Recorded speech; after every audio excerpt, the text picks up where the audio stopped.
Bonjour, merci de m'écouter du site formation WordPress. À travers du site vidéo, je vais expliquer comment installer un modèle pour gérer son référencement. Yoast SEO, je vais vous montrer comment trouver l'extension, comment l'installer, et surtout, en fait, rapidement, comment l'utiliser pour améliorer un peu votre référencement, pour espérer, pourquoi pas passer devant la concurrence, mais disons être plus haut. Voilà. C'est sympa de présenter cette extension parmi les exemples que je vous montre. Là, la dernière vidéo, c'était sur le système de commentaires Disqus, parce que Yoast SEO, c'est vraiment une extension que beaucoup de personnes utilisent. Alors pour ça, comme d'habitude, allons dans le panneau d'administration de WordPress, et bon, vous commencez à comprendre et à bien connaître la manipulation. Dans Extension, il va falloir que j'ajoute une extension. Donc je clique sur Extension et je clique là sur Ajouter. Bon, j'aurais pu cliquer aussi là sur Ajouter, c'est vraiment toujours différentes manières d'arriver à ces fins. Et là, je vais chercher Yoast SEO. Donc Yoast SEO, hop, ça s'écrit comme ça, je vais même le mettre attaché, parce que j'aurais peut-être un peu plus de chance de le faire sortir. Et non, il fallait que je mette un espace, donc mettons cet espace. Et donc avec cet espace, voilà, je vais trouver WordPress SEO by Yoast. Voilà, c'est vraiment le plugin que je cherchais à trouver, donc énormément de téléchargements, 17 millions. Hein. Souvenez-vous, pour Disqus, la dernière fois, on en était à 2 millions à peine.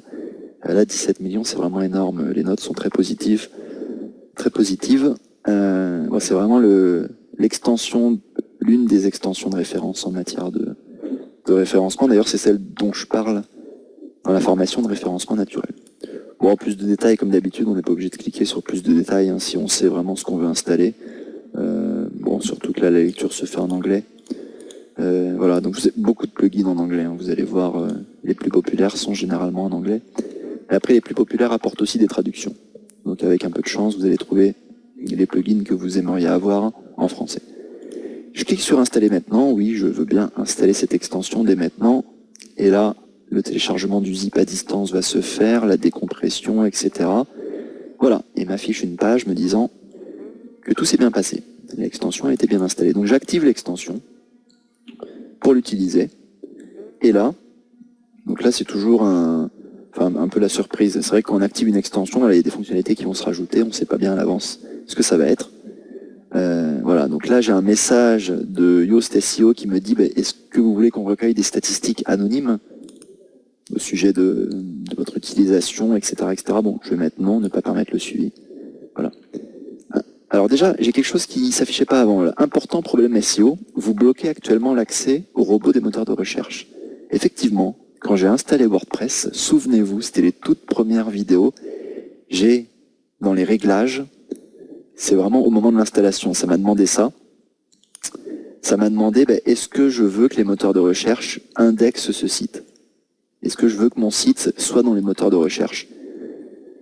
Et donc j'ai coché la case disant que je ne voulais pas en fait que le site soit visible dans les moteurs de recherche. Je veux pas que Google vienne sur ce site, voilà. Pourquoi? Parce que c'est un site de test.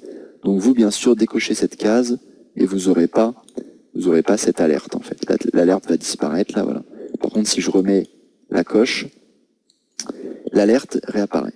Donc là je vais mettre, je sais, ne plus m'avertir, je suis conscient d'avoir fait ça, je voulais pas être référencé dans Google. Voilà, ça peut justifier si on a un site qui a un côté un peu privé, mais quoique la meilleure manière que votre site ne soit pas référencé dans Google, c'est de le protéger par un mot de passe, votre site. Parce que là, moi, mon site n'est pas du tout protégé par un mot de passe, n'importe qui pourrait y aller, Google pourrait y aller. J'ai beau le dire, je ne veux pas que tu viennes, en fait, ce qui se passe, c'est que là, j'ai un petit fichier robot.txt, vous allez voir, ah non, alors, pardon, erreur de ma part,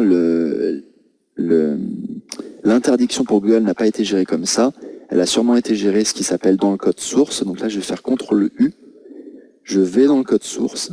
Et là, dans le code source, voilà. Je vois que pour les robots, c'est-à-dire j'ai une directive à destination des robots, je ne veux pas que le site soit indexé.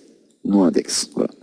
C'est notre manière de faire. Le petit fichier robot dont je vous parlais était en fait là aussi une autre manière de faire. Voilà. Il y a différentes manières de faire. De mémoire, je pensais que c'était le fichier robot.txt dont se servait Yoast SEO, ce qu'il aurait pu parfaitement faire. Mais là, non, il se sert de ça, ce qui revient strictement au même. Voilà. Alors, enfin je dis strictement au même, j'ai un petit délai de réflexion. Vous verrez dans la formation référencement naturel, il y a de très légères différences, mais bon là on est plutôt là pour parler de l'extension, plutôt que des légères différences entre ce fameux fichier robot.txt et cette fameuse voilà, balise méta. Le fonctionnement est un peu différent. Alors pour revenir à Yoast SEO, où est-ce que ça s'est mis? Bon, on voit un petit outil SEO ici. Là. Ce petit outil SEO va nous permettre de faire des choses en lien avec notre référencement. Et là on voit que c'est traduit. Donc c'est pour ça que vous verrez que les plugins vraiment populaires, même si quand vous les téléchargez, vous vous dites ah bah zut, ça va être en anglais, non. Ceux qui sont vraiment populaires, voilà, sont généralement traduits. Donc là, vous pourrez commencer la visite pour apprendre voilà, comment utiliser l'extension, etc. Vous allez être dirigé vers quelque chose qui va vous guider. Moi, ce que je vais vous montrer à travers la vidéo, c'est pas tant ça. Ça, c'est des options très générales qui vont toucher vraiment à l'ensemble de votre site. Moi, ce que je vais vous montrer, c'est quand vous allez maintenant au sein d'un article et quand vous allez modifier cet article. Par exemple, je prends l'article « Météo Aigrefeuille, le temps se couvre ». Je vais pouvoir modifier cet article et je vais pouvoir changer, en gros, la façon dont va s'afficher mon article dans Google. C'est-à-dire que dans Google, quand vous faites une recherche, vous êtes d'accord avec moi, vous avez un titre en bleu. Bah là, ce titre, je vais pouvoir dire « Météo du temps à Aigrefeuille ». Et vous voyez, vous aurez un contrôle sur le titre. Et pareil, vous allez mettre cette page montre la vidéo du temps à Aigrefeuille en mars 2015. Et là, vous allez avoir une description sous votre URL qui est elle-même située sous le titre. Et ça, pourquoi c'est vraiment intéressant? Parce que dans Google, quand vous faites une recherche, vous avez un titre, une URL et une description. Et plus cette description elle est attrayante, plus ça va donner envie aux utilisateurs de cliquer. Donc là, par exemple, Google, il offre 2 lignes de description. Cette description-là, elle est trop courte. Ce qu'il faudrait, c'est que je la complète, ma description. Et donc, comment compléter ma description? En rajoutant du texte. En rajoutant du texte, je complète. Et là, voilà. L'outil me dit, attention, tout ce que vous allez taper ensuite, ça ne pourra pas être retenu par Google parce que vous êtes trop loin. Pareil pour le titre. Météo du temps à Aigrefeuille. En mars 2015, nombreux nuages. Voilà, et je me rends compte que j'ai juste le début. Mais au moins, ça me permet de faire quoi? Ça me permet de faire un titre et une description qui soit vraiment sympa pour Google, parce que sans ça, si je laisse vide, je vais être obligé de reprendre ce que va me générer WordPress, et WordPress me génère ça. Donc c'est pas toujours bien, il prend toujours le titre, le nom de votre site, et en description, WordPress, il génère rien, en gros. C'est-à-dire que Google va devoir faire, si je rafraîchis la page pour revenir à comment j'étais initialement, voilà, j'ai pas de description. Donc Google va essayer de générer une description de lui-même, mais ça va être, le résultat va être vraiment aléatoire. Donc ça va être intéressant. Si cette page, vous voulez l'optimiser sur le mot-clé qui s'appellerait météo, hop, je le mets là, le mot-clé, je fais entrer, là ça va me dire, attention, vous n'utilisez pas ce mot-clé dans la métadescription. C'est ça, la métadescription. Si je le mets, ça va me dire oui, voilà. Donc je vais pouvoir essayer d'optimiser ma page selon un mot-clé. Voilà. Donc bon, je reste très dubitatif, vous verrez dans ma formation référencement naturel, sur ces aspects-là, qui sont des aspects très techniques, mais vraiment c'est un outil qui va vous permettre déjà de faire des choses qu'auront pas forcément fait vos concurrents. Ça c'est intéressant. Voilà. Dans analyse de page, l'outil va vous dire attention, vous avez que 15 mots dans votre article, c'est ça mon article, c'est trop peu. Ça devrait même être augmenté. Vous allez pouvoir avoir des contrôles vraiment avancés que vous n'auriez pas eu sinon. C'est-à-dire peut-être que vous voulez qu'il y ait juste cet article qui ne soit pas indexé par les robots, par les moteurs de recherche. Dans ce cas-là, vous allez pouvoir ici seulement dire que cette page ne doit pas être indexée. Et ça vous évitera dans Réglages de dire qu'en fait c'est tout votre site. Souvenez-vous dans Réglages général, ça va vous éviter de dire que là c'est tout votre site qui ne doit pas être indexé. Alors non, c'était pas dans Réglages général, c'était dans Réglages lecture. Voilà. Là, par défaut dans WordPress me dit est-ce que votre site doit être indexé? Oui, non, mais j'ai pas le choix au détail. Et là, ce plugin Yoast SEO me rajoute ce choix au détail. Voilà. Ce plugin, en fait, on ne l'avait pas initialement. Initialement, dans WordPress, quand je modifiais un article, j'avais pas ce bloc, en fait. Ce bloc, d'ailleurs, il porte bien son nom. WordPress SEO par Yoast, je peux voilà, le réduire, je peux même le changer de place en fait, je pourrais même le mettre à droite, mais là je verrai plus rien.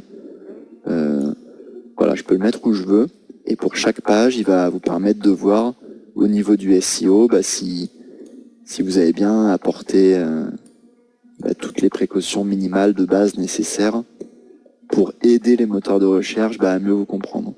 Donc ça, c'est un travail au sein des articles, c'est un travail qui peut aussi se faire au sein des pages. Vous allez voir, si je vais modifier la page d'un restaurant, j'ai aussi cette chose-là. D'autres fonctionnalités vont vous permettre de gérer ce qui s'appelle les tools. C'est des choses, ça, dont vous n'allez pas vous servir beaucoup, mais par contre, plus dans titre et méta, vous allez pouvoir, par exemple, changer le modèle de titre de votre page d'accueil, et généralement, si vous n'avez pas envie de vous embêter à changer de titre en titre, vous allez pouvoir choisir le séparateur par défaut. C'est-à-dire, si je choisis celui-là, que j'enregistre les modifications, que je vais ensuite sur mon site, dans ma page de contact, je vois qu'ici, vous voyez là le petit séparateur, il a changé. Voilà, donc souvent, même très généralement, ce que fera Yoast SEO, ça ne sera pas visible au sein de votre page, ce sera plutôt des interventions techniques qui seront destinées aux moteurs de recherche pour vous aider à grimper.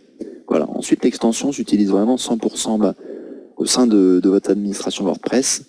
Vous pouvez compléter ensuite Yoast SEO par des choses payantes. Ça veut dire, si vous voulez mieux apparaître dans Google Maps, vous pouvez acheter une extension, etc.